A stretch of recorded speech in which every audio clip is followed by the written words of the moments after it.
Welcome to Sufi Wars. In today's session, we'll be looking at the first framework of leadership styles.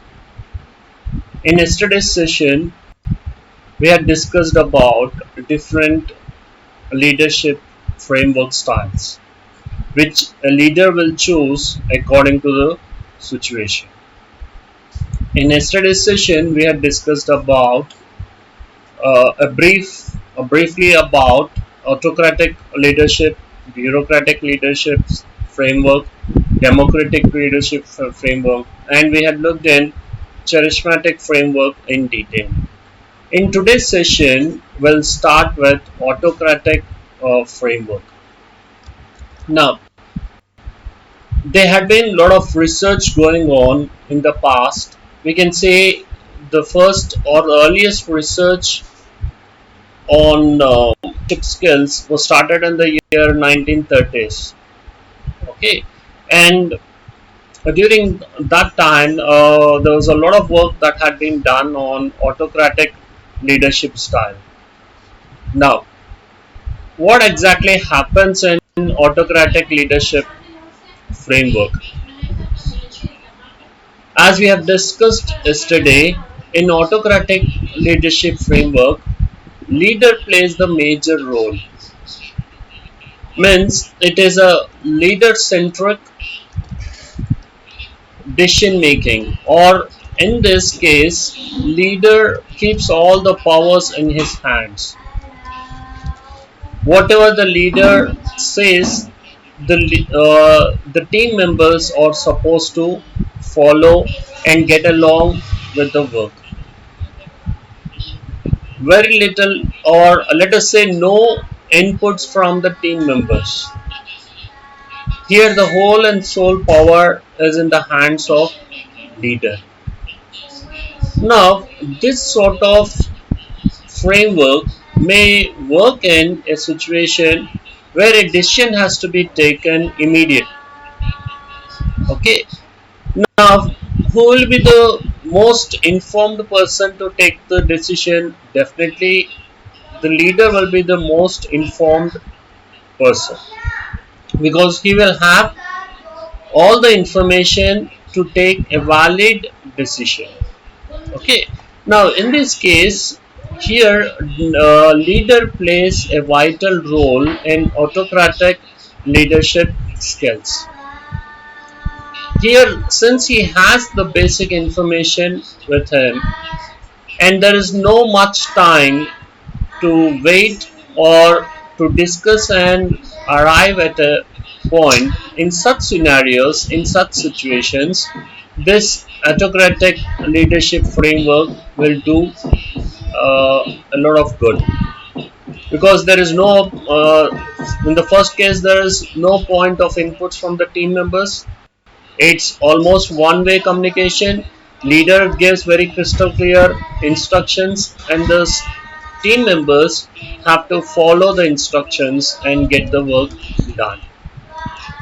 And in most of the cases, the vision statement will be very clear in the mind of the leader.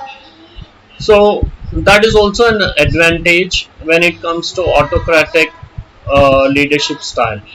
Since the leader has very clear understanding of the vision, he will also take the necessary mission steps to achieve the vision in the long run.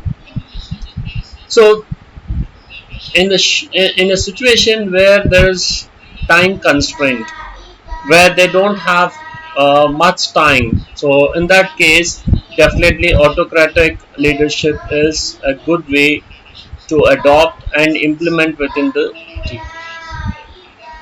In other situations where the team members are very skilled, but they don't possess the knowledge to express, or they don't possess the right set of team building skills.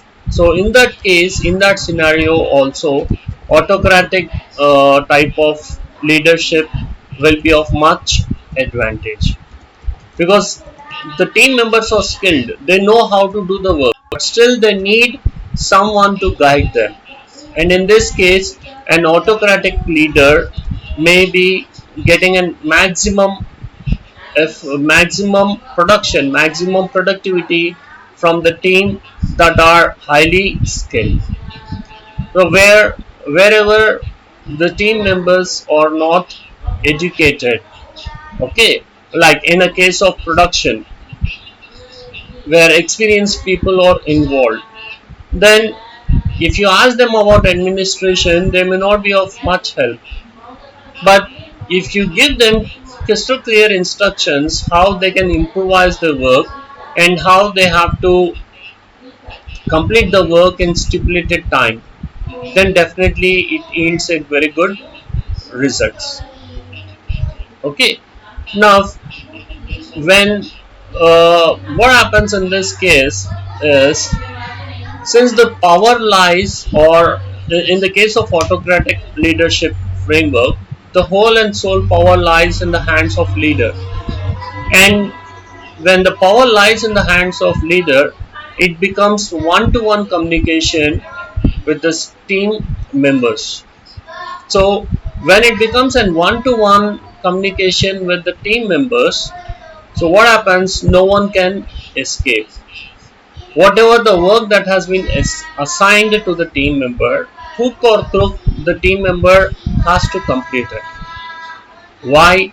Because he's answerable. He knows that if he doesn't complete the work on time, he is questionable. He has to give an explanation. He would be briefed why he couldn't do the work in the stipulated time. So that is another big advantage of autocratic leadership framework. And when the people are questionable, what happens? It also ensures quality in the work. Okay, see, it is a boss centered framework. Your the staff or the team members are directly interacting with the leader in here. So when they are directly interacting the leader, do you think can they give excuses of their work or poor quality of work? No.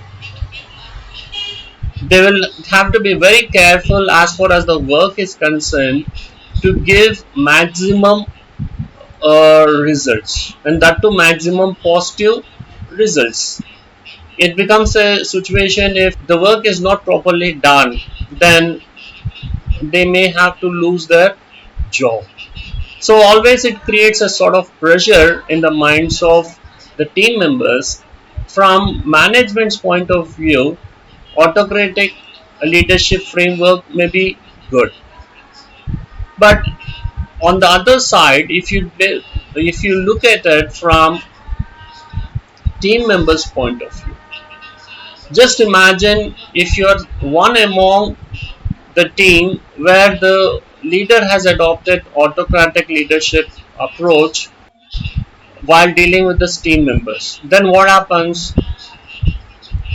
As a team member, will you tolerate that most of the communication is one way? Always the leader gives you the instruction and you have to follow the instruction. No, we may not tolerate. We may not like this autocratic type of framework, because they are no there is no provision for the team members to raise their voice or to give their valuable inputs. Okay, so they don't have any provision, so whatever the boss says, you have to follow. This will be the major drawback when it comes to autocratic leadership framework. Now, when the team members are not given an opportunity to express their views or opinions or suggestions, so what happens? In the first case, leader is responsible for all the work. In the second case, sometimes they may be a very good point or suggestion from the team member, and that suggestion is not welcomed by an autocratic leader. So who is at loss? The company is at loss. And the other important point here is, when the team members become aware that their inputs are not given any importance, or they don't have any provision to share their valuable inputs, then what happens? They will not show any interest in doing the work or taking the work to the next level, because they will pretty well know that it is a one way communication. So whatever the leader says, we have to just obey. Then what happens? The motivational levels of the team members will be very, very low. Why very low? Because there is no recognition. In an autocratic leadership style framework, the leader is not ready to welcome their inputs.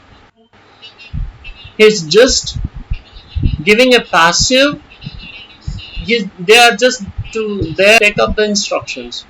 So they think that okay, anyhow, we have to just do whatever our leader tells us. We'll do the work and our story ends there.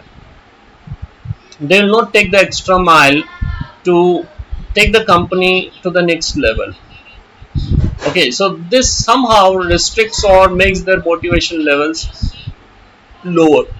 And the next drawback with this autocratic leadership style is the team members may not stick in such a company for a longer duration.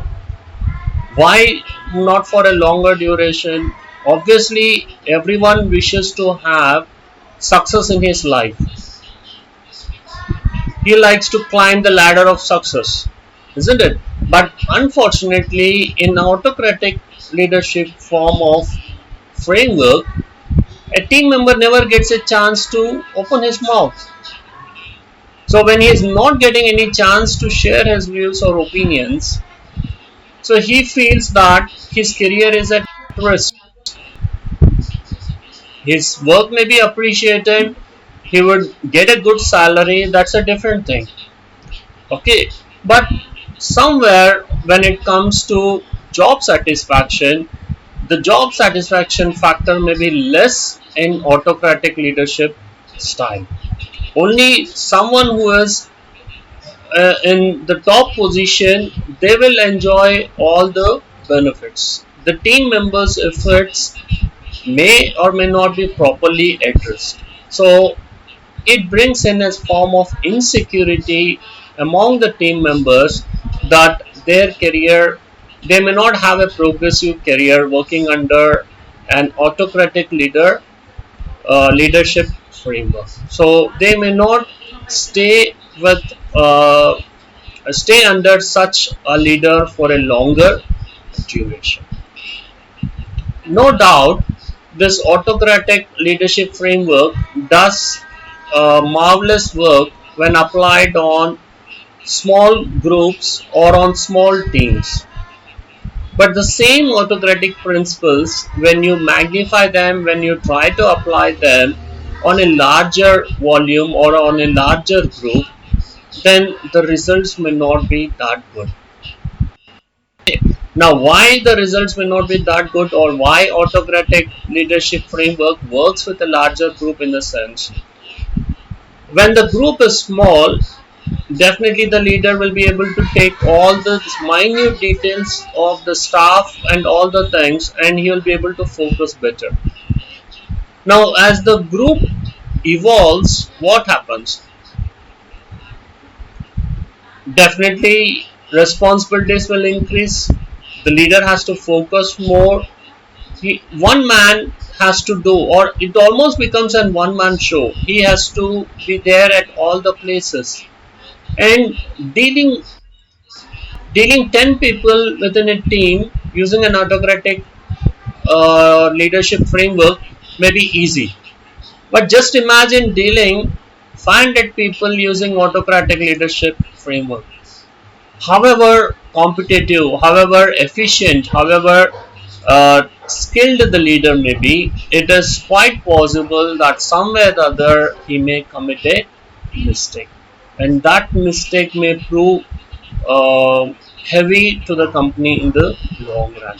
So autocratic leadership may not be worthwhile or may not be good for a longer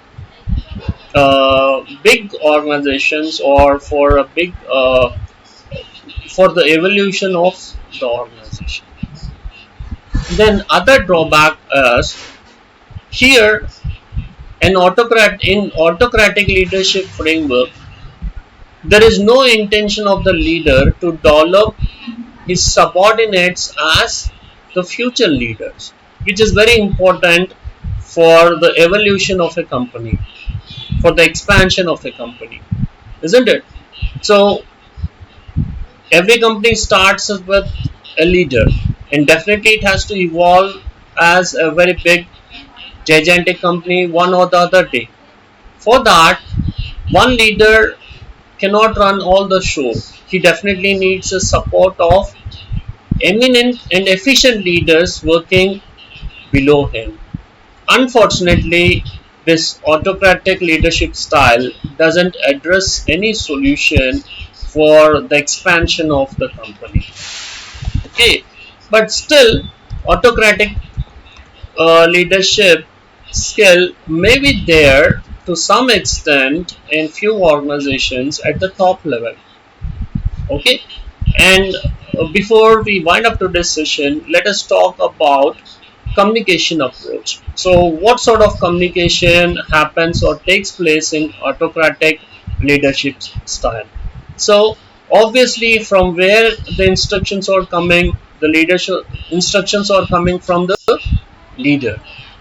Okay, and it is a one-way communication. So autocratic leaders mostly follow top-down communication. Means the instructions or the information is given from the top level to the bottom level, top to down. Okay, and there is uh, there is no other way. See, not you will not come across a situation where a team member is sharing some information with the leader. Okay, so though autocratic leadership framework does work well for smaller organizations, it may not be a suggestible one for growing or big organizations. Okay, so those were few inputs on autocratic leadership framework. Okay, so I hope you enjoyed today's session. And tomorrow's session will discuss about bureaucratic leadership framework. Okay, so have a good day. Please do remember to share this information with your friends and near and dear ones. Okay, stay safe, be happy. Okay, thank you. See you in the next session.